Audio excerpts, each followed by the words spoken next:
Ito na, si ate. Camping na kami dito. Madilim na camping.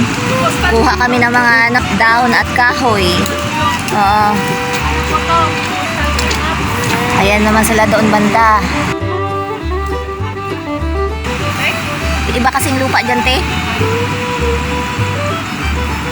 Ayan, camping time. Ihaw time naman. Yan ang cottage dito sa Tagkawayanan. Ito talaga ang tunay na ano. Ito ang magandang experience, di ba? At least na-experience natin to.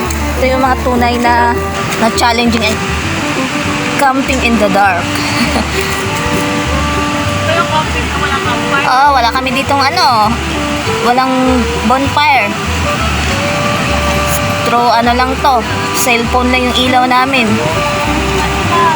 Rechargeable light. Ayan. Yan sila. Ganyan katril ang situation namin dito. Yan, sa ate hanggang ngayon namumulot pa rin ito yung kahoy at dahon. Kasama na rin to sa kailangan nating isave ang ating kalikasan. So dapat mga ganyan lang ang dapat gamitin.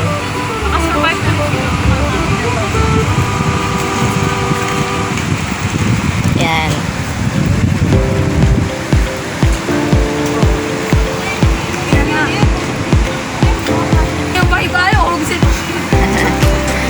Dito yung cottage, little cottage. Diba?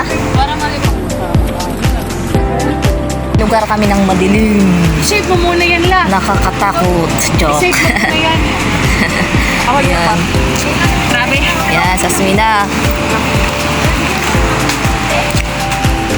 Ito yung camping site namin. Yan. Super dilim dito sa beach ng ano, Tagkawayanan. Walang ilaw. Hindi pa kasi masyadong develop dito. Dinidevelop pa lang.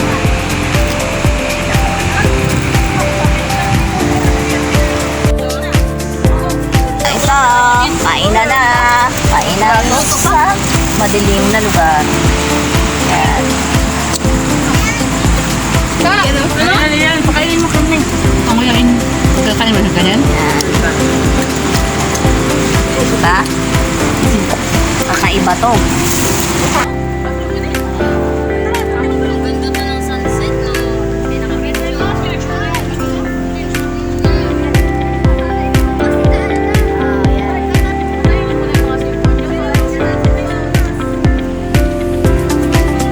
Ilawan mo ko dito, men.